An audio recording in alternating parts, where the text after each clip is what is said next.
Assalamualaikum warahmatullahi wabarakatuh. Bertemu lagi bersama saya Rahmat Fazaruddin, guru mata pelajaran sejarah di SMK Negeri 1 Ngawen, Gunung Kidul, Daerah Istimewa Yogyakarta. Kali ini kita akan belajar mengenai sejarah perkembangan dan masuknya agama Islam di Indonesia, yang mana kita tahu agama Islam merupakan agama yang terbesar mayoritas dianut oleh sebagian besar penduduk di wilayah Indonesia. Tentu kita sebagai warga negara atau warga masyarakat, sebagai warga negara Indonesia, masyarakat Indonesia harus paham betul mengenai bagaimana proses masuk dan berkembangnya agama Islam tersebut di negara kita ini. Pengaruh perkembangan agama dan kebudayaan Islam terhadap masyarakat di berbagai daerah di Indonesia.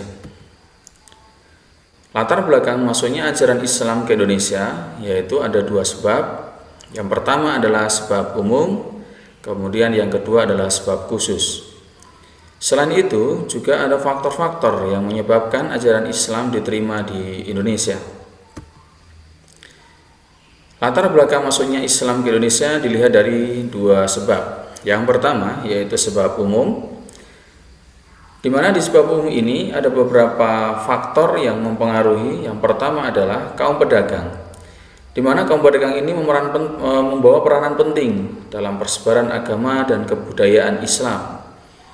Karena pedagang-pedagang dari Arab, pedagang dari Persia, Gujarat, inilah yang pertama kali membawa Islam itu masuk di Indonesia dan dikenal oleh sebagian besar rakyat yang ada di Indonesia. Yang kedua adalah letak Indonesia yang strategis. Yang ini menyebabkan timbulnya bandar-bandar perdagangan yang turut membantu mempercepat persebaran agama Islam tersebut. Yang mana Indonesia itu merupakan sebuah negara yang terletak di berbagai banyak pulau, sehingga di situ nanti mengakibatkan atau menimbulkan banyaknya pedagang-pedagang yang mudah sekali untuk masuk ke wilayah kita. Kemudian yang berikutnya adalah terjadi pembauran antara pedagang dari berbagai bangsa serta antara pedagang dan penduduk setempat. Jadi di sini nanti akan ada terjadi pembauran atau saling bersatunya bertemunya antara penjual dan pembeli, penjual dari Arab, Persia, Gujarat dengan masyarakat yang ada di Indonesia. Kemudian dari situ mereka nanti akan saling bertukar kebudayaan, bertukar informasi berkaitan tentang apa yang dia bawa dari negaranya. Berikutnya adalah terjadilah kegiatan saling memperkenalkan adat istiadat budaya, bahkan agama.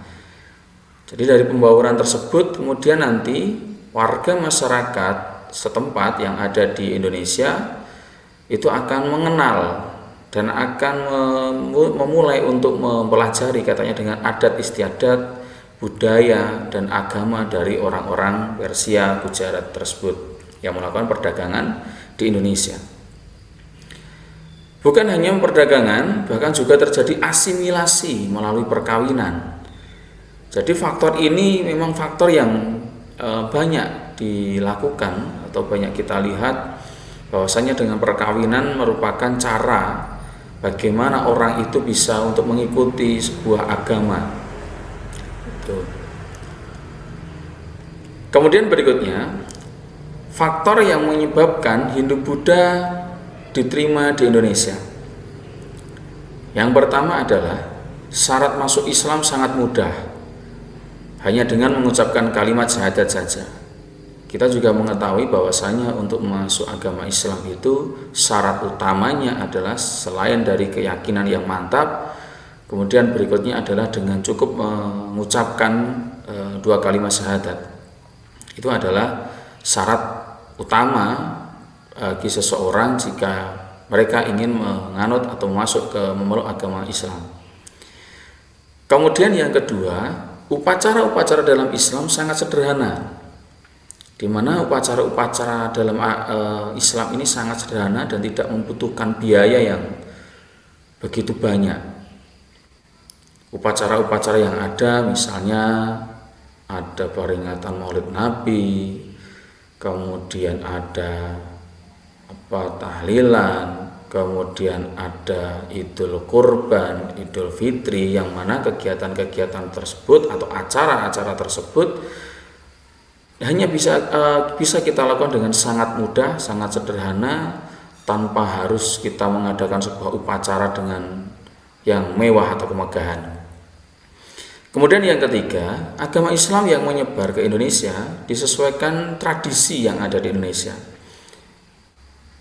Jadi agama Islam itu bisa masuk ke Indonesia dan bisa mudah diterima oleh masyarakat pada waktu itu karena Islam ini bisa menyesuaikan sesuai dengan tradisi-tradisi yang ada di Indonesia, sehingga masyarakat awam bisa dengan mudah menerima ajaran-ajaran dari agama Islam. Kita tahu tradisi-tradisi itu adalah seperti contohnya adalah kebudayaan, kebiasaan, pergelaran wayang dan sebagainya.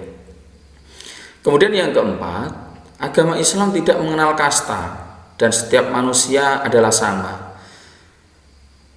Beda halnya dengan agama yang lain, seperti kita pelajari di materi sebelumnya, bahwasanya orang sebelum mengenal Islam, rakyat atau masyarakat Indonesia itu mengenal agama Hindu dan Buddha, di mana di agama Hindu mengenal sebuah sistem kasta. Ada kasta Brahmana, ada kasta Ksatria, Waisya, Sudra, dan Pariya, di mana setiap masing-masing kasta tersebut terjadi perbedaan, terjadi perbedaan yang mana setiap masing-masing kasta ada bisa dikatakan ada pertimbangan, ada tidak bisa saling berbaur menjadi satu.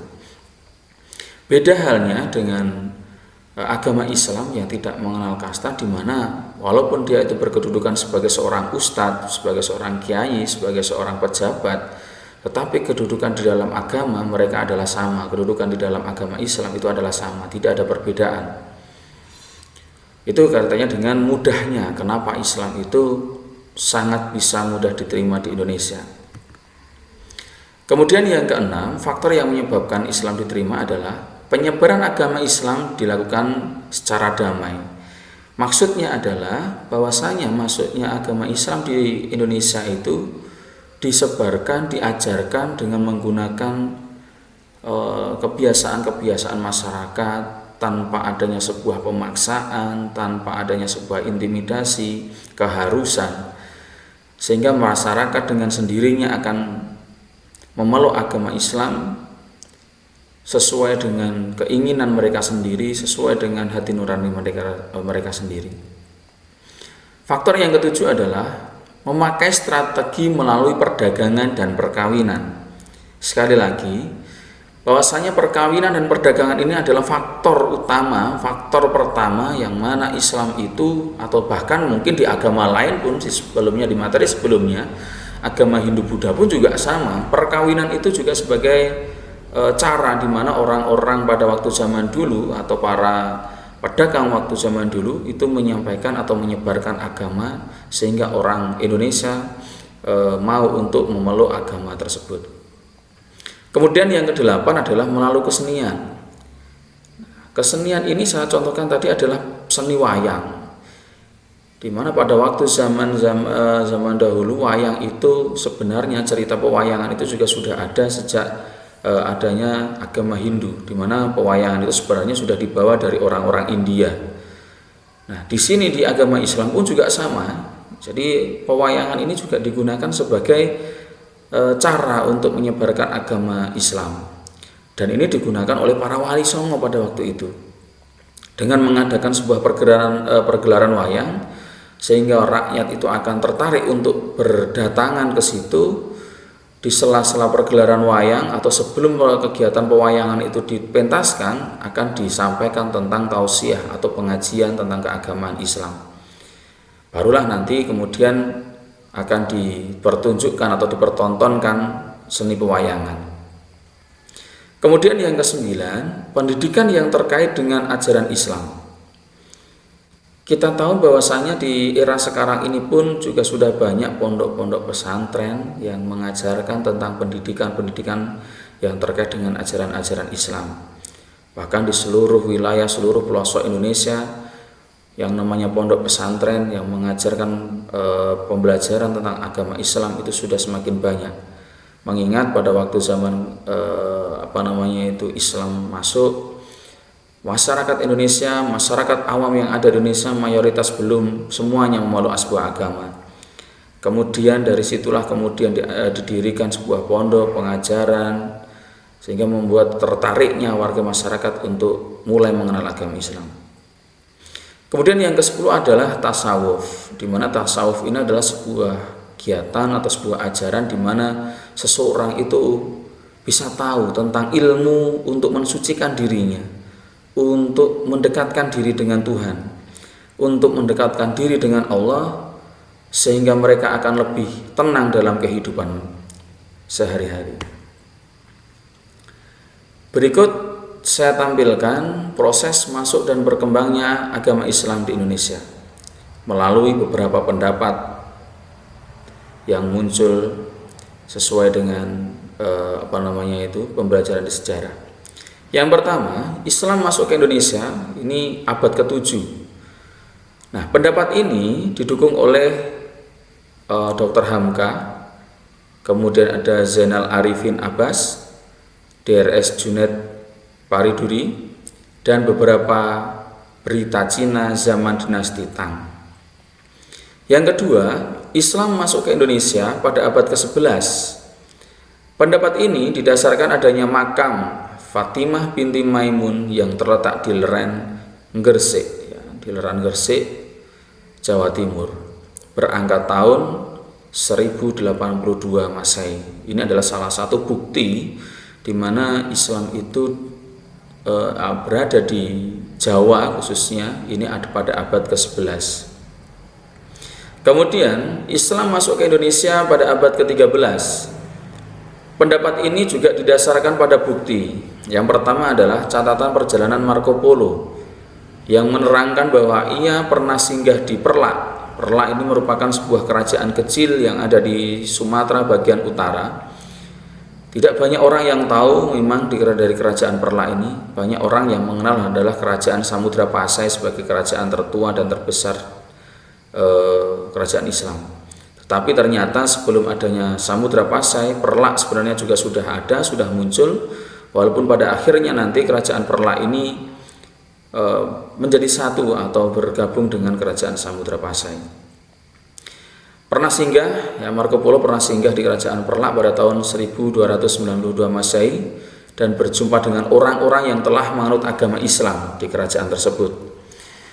Yang kedua adalah ditemukannya nisan makam Raja Samudra Pasai, yaitu Sultan Malik Al-Saleh yang berangkat tahun 1297 Masehi. Sehingga dari sini kita bisa lihat bahwasannya antara kerajaan Perlak dengan kerajaan Samudra Pasai dari tahun ditemukannya saja, kaitannya dengan bukti sejarah bahwasannya Islam sudah masuk di Indonesia, ini ada selisih lebih dahulu kerajaan Perlak dari tahun 1292 dan tahun 1297. Kemudian pendapat yang keempat, yaitu pendapat ini didasarkan pada berita dari Mahua yang pernah singgah di Gresik pada tahun 1416 atau 1416. Di situ Mahua sudah banyak melihat masyarakat Islam yang bertinggal atau bertempat di daerah Gresik. Ini bisa kita lihat kaitannya dengan bukti pada waktu abad ke-11 dengan ditemukannya makam Fatimah binti Maimun pada angka tahun 1082 Masehi. Perkembangan kerajaan Islam di Indonesia. Islam masuk ke Indonesia seperti yang di awal tadi kita lihat. Di sini Islam sudah masuk ke Indonesia pada abad ke-7 atau berkisar antara tahun 600-an atau 700-an Masehi. Ini menurut beberapa tokoh seperti salah satunya adalah Dr. Hamka. Dr. Hamka berpendapat, beliau mendukung pendapat yang mengatakan Islam masuk ke Indonesia pada abad ke-7 Masehi dengan alasan bahwa pada tahun 674 Masehi, ya, Raja Taceh, ini adalah seorang raja dari Arab, mengirimkan utusannya kepada Ratu Sima yang terkenal adil dan jujur. Selain itu, di Jawa dijumpai orang Arab beragama Islam. Bukti lain yang menyatakan bahwasanya Islam masuk di Indonesia abad ke-7 adalah menurut pendapat Zainal Arifin Abbas. Beliau mengatakan bahwa tahun 668 Masehi ada utusan Arab di Cina yang telah mempunyai pengikut Islam yang ada di Indonesia. Jadi ini termasuk pendapat bahwasanya Islam itu dari berita Cina. Pendapat ketiga adalah Drs. Junaid Pariduri. Beliau mengatakan bahwa tahun 670 di Barus Tapanuli, Sumatera Utara, Islam sudah mulai masuk. Dasarnya, bahwasanya beliau mempunyai dasar bahwasanya Islam masuk di Indonesia melalui Sumatera Utara ini adalah dengan ditemukannya makam Syekh Mukadin di Barus yang berangkat tahun H-48 Hijriah 670 Masehi. Berikutnya adalah berita Cina zaman dinasti Tang bahwa di Katon Sumatera ada orang yang beragama Islam. Jadi Mahua, ya, ini adalah seorang dari Cina, kemudian sempat singgah di Sumatera, tepatnya di Katon. Dia juga sudah menemui beberapa orang yang memeluk agama Islam. Kemudian bukti bahwasanya Islam masuk ke Indonesia pada abad ke-11. Pendapat ini didasarkan pada adanya makam Fatimah tadi, ya, makam Fatimah binti Maimun di Leran Gresik yang berangkat tahun 1082 Masehi. Nah, dari kedua pendapat ini tadi, ya, ini kemudian bukti bahwasanya Islam juga masuk ke Indonesia pada abad ke-18 Masehi, yaitu adalah berita Marco Polo, seorang pelayar yang pernah singgah di Sumatera Utara. Ya, ketika ia mengadakan perjalanan dari Cina ke Persia di Sumatera Utara, Marco Polo menjumpai orang yang telah memeluk agama Islam juga. Yang kedua adalah batu nisan Malik Al-Saleh, berangkat tahun 1297, menunjukkan batu nisan seorang Muslim. Jadi kita tahu bahwasanya batu nisan itu merupakan sebuah peninggalan dari negara-negara Arab, negara-negara Persia, Gujarat, yang menunjukkan ini adalah sebuah kebudayaan juga dari orang-orang Islam. Karena sebelumnya orang meninggal, orang mati pun tidak diberi batu nisan.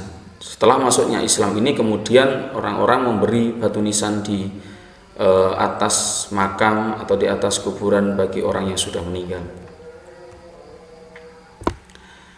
Islam masuk ke Indonesia abad ke-13 Masehi. Pendapat ini didasarkan pada berita dari Mahua yang pernah singgah di Gresik tahun 1416. Di situ Mahua melihat sudah banyaknya masyarakat beragama Islam. Asal-usul Islam di Indonesia. Islam masuk ke Indonesia, ini ada asal-usul yang bisa kita lihat.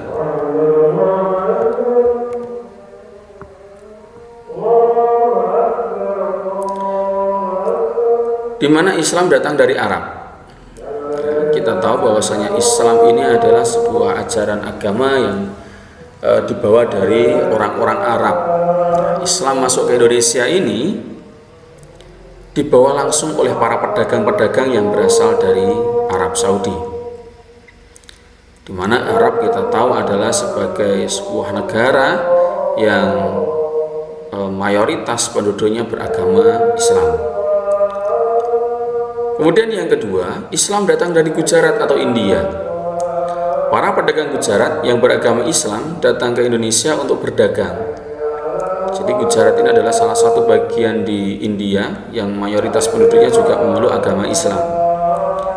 Sehingga India itu tidak sepenuhnya sebagai negara yang penganut agama Hindu. Nah, selain berdagang, mereka juga menyebarkan agama Islam. Bukti lain bahwa Islam datang dari Gujarat antara lain. Yang pertama, unsur-unsur Islam di Indonesia menunjukkan persamaan Islam di Gujarat. Yang kedua, bentuk batu nisan Malik Al-Saleh yang mempunyai ciri-ciri yang hampir sama dengan batu nisan yang ada di India atau di Gujarat.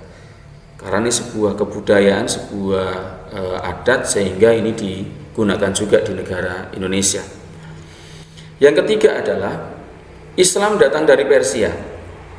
Bukti-bukti yang mendukung pendapat ini adalah berkembangnya tasawuf atau ilmu untuk mensucikan diri, ilmu untuk mendekatkan diri kepada Tuhan, yang mulai berkembang di Indonesia, yang mana sebenarnya ilmu tasawuf ini hanya berkembang di berbagai negara yang ada di Persia. Persia atau sekarang bisa dikatakan sebuah negara yang ada di Iran. Nah, berikut peta persebaran agama Islam di Indonesia. Kita lihat bahwasanya persebaran agama Islam di Indonesia dimulai masuk dari sebelah utara, masuk ke Sumatera bagian utara. Di sini merupakan daerah di mana awal mula masuknya agama Islam. Dari kerajaan Perlak, kemudian masuk ke kerajaan Samudra Pasai. Kemudian menguasai beberapa wilayah yang ada di Sumatera Utara, menyebar ke Sulawesi, menyebar ke Brunei Darussalam, masuk ke wilayah Indonesia, kemudian ke Sulawesi, Kalimantan, dan sebagainya. Ini adalah peta persebarannya. Kemudian perkembangan kerajaan. Di sini kemudian setelah munculnya atau masuknya agama Islam, muncul beberapa kerajaan-kerajaan Islam di Indonesia. Para pedagang merupakan kelompok yang paling berjasa dalam awal penyebaran Islam di Indonesia, di mana para pedagang Muslim karena sisa-sisa waktu untuk pulang kembali ke negaranya masih sangat longgar, juga membutuhkan waktu yang lama, membutuhkan biaya yang banyak. Nah, mereka gunakan untuk berdakwah menyebarkan agama Islam. Kemudian para mubalik. Mubalik adalah orang yang tugasnya menyampaikan atau mengajarkan tentang agama Islam, di mana para mubalik ini lebih ahli dan lebih tahu tentang keadaan atau kondisi masyarakat setempat. Sebab tugas dari para mubalik ini adalah untuk, lebih khususnya adalah untuk melakukan dakwah. Berbeda halnya dengan seorang pedagang. Mereka hanya sebagai pekerjaan sampingan saja, daripada mereka tidak punya kegiatan, aktivitas, mereka sambil menyebarkan agama. Tetapi kalau mubalik memang khusus, mereka tugasnya adalah untuk berdakwah. Yang ketiga adalah golongan sufi. Ya, penyiaran agama melalui tasawuf, yang mana melalui ajaran orang-orang Persia tadi, terasa lebih cocok dengan kondisi masyarakat Indonesia yang suka berbaur atau suka berbau mistik. Karena ilmu untuk mensucikan diri tersebut tidak lepas juga dari sebuah ritual biasanya, atau sebuah kegiatan-kegiatan yang mereka juga sedikit masih mempercayai hal-hal yang gaib juga. Saluran dalam Islam. Yang pertama adalah perdagangan. Perdagangan merupakan cara yang paling efektif untuk penyebaran Islam waktu itu. Hal ini dikarenakan para pedagang langsung berhubungan dengan raja, bangsawan, rakyat, di mana mereka untuk memperoleh barang dagangan. Sehingga mereka melakukan jual beli barang, berinteraksi dengan para raja, para bangsawan, para rakyat. Di situ pula mereka untuk mengajarkan atau menyampaikan tentang ajaran mereka, tentang ajaran Islam. Perkawinan. Para pedagang yang berasal dari bangsa lain, dari Persia, Arab, dan Gujarat tadi, yang pada waktu itu menetap sementara di Indonesia, bersosialisasi dengan rakyat Indonesia, dan ada juga para pedagang yang menikahi rakyat Indonesia karena terlalu lama tinggal di situ, mereka dekat dengan masyarakat di situ, kemudian diajak menikah dan menganut agama dari orang-orang Persia, karena mereka dianggap sebagai seorang pedagang yang notabene mereka mempunyai uang, sehingga mempercepat proses penyebaran budaya dan ajaran Islam ke Indonesia. Yang ketiga adalah tasawuf. Masyarakat Indonesia memiliki dan menyukai hal-hal yang berbau mistik, Dengan demikian kedatangan kaum Sufi yang dari Persia tadi diterima baik oleh masyarakat Indonesia yang pada waktu itu belum mengenal agama dan masih cenderung mempercayai adanya kepercayaan animisme dan dinamisme. Tetapi dengan seperti inilah nanti masyarakat juga akan lebih tertarik untuk masuk Islam. Nah, kesempatan ini dimanfaatkan kaum Sufi untuk menyebarkan agama Islam dengan sangat mudah sekali. Berikutnya adalah pendidikan pondok pesantren atau pendidikan sekolah. Penyebaran Islam melalui pondok pesantren ini memiliki nilai lebih karena pesantren merupakan kawah candra di muka atau tempat di mana orang itu menemukan pengajaran, orang itu menemukan ilmu yang paling baik untuk mendidik masyarakat atau umat. Para santri yang datang ke berbagai daerah bersatu untuk menuntut ilmu serta menerima gemblengan-gemblengan dari kiainya. Setelah keluar dari pesantren, mereka siap menghadapi tantangan-tantangan untuk berdakwah di daerah-daerah yang mereka tempati. Kemudian dengan kesenian. Seni merupakan bagian yang tak terpisahkan dalam kehidupan. Oleh karena itu, berdakwah dengan menggunakan kesenian akan membawa daya tarik bagi masyarakat awam, yang mana masyarakat awam itu merupakan masyarakat yang masih suka dengan sebuah hiburan, sebuah senian perwayangan, yang mana ini juga dimanfaatkan seperti yang saya sampaikan di awal, bahwasanya pada waktu sunan-sunan yang pada waktu zaman dulu menyebarkan agama seperti Sunan Kalijaga ini juga berdakwah dengan menggunakan wayang, di mana banyak cerita pewayangan yang digubah, disesuaikan dengan ajaran Islam. Karena wayang itu merupakan sebuah kebudayaan, sebuah kesenian yang berasal dari India, dan pada waktu itu juga digunakan sebagai alat untuk menyebarkan agama Hindu-Buddha juga. Selain pewayangan, ada cara lain yang digunakan sebagai media dakwah, seperti adanya sekaten, grebek maulid, seni debus, dan lain sebagainya. Dan ini juga sering masih kita lihat bahwasanya seperti sekaten yang dilakukan atau yang diadakan di Keraton Yogyakarta dan Solo atau yang ada di sana, ini juga lebih menarik warga masyarakat untuk datang menyaksikan. Berikutnya adalah perkembangan tradisi Islam di berbagai daerah dari abad ke-15 sampai ke-18. Yang pertama ada ziarah, yang kedua ada maulid Nabi, kemudian yang ketiga ada tarekat. Ini perkembangan tradisinya dari abad ke-15 sampai abad ke-18.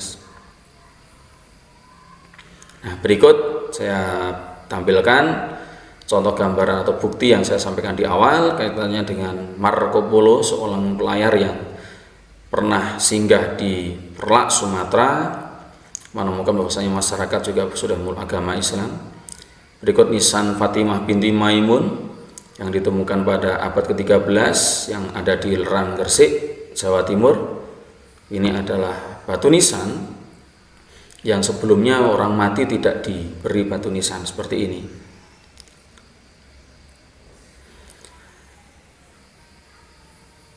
Demikian pembelajaran kaitannya dengan awal mula masuknya, berkembangnya ajaran agama Islam yang ada di negara kita dan berserta dengan bukti-buktinya. Untuk pertemuan atau pembelajaran berikutnya kita juga akan mempelajari tentang perkembangan kerajaan Islam yang ada di Indonesia, baik yang ada di Pulau Jawa, yang ada di Maluku, yang ada di Sumatera, kemudian yang ada di Kalimantan, Sulawesi, Lombok, dan sebagainya. Terima kasih saya sampaikan kepada para pemirsa sekalian. Semoga apa yang saya sampaikan di hari ini atau pada kali ini bisa menambah wawasan kita bersama katanya dengan proses berkembangnya ajaran agama Islam yang ada di Indonesia. Semoga bermanfaat. Sampai bertemu kembali di materi lanjutan kaitannya dengan perkembangan kerajaan-kerajaan Islam yang ada di Indonesia. Semoga bermanfaat. Selamat belajar buat semuanya, khususnya buat anak-anakku yang ada di rumah. Jangan lupa tetap mengenal sejarah. Jangan pernah lupakan sejarah. Karena kita ada berkat adanya sebuah sejarah. Kita mengenal, kita menikmati kehidupan sekarang ini berkat adanya sebuah peristiwa sejarah. Tanpa mengenal sebuah peristiwa sejarah bukan tidak mungkin kita tidak akan mengenal para pejuang yang telah dahulu memperjuangkan negara kita, mengenalkan tentang kebudayaan di negara kita yang sudah lebih dulu meninggalkan kita. Terima kasih.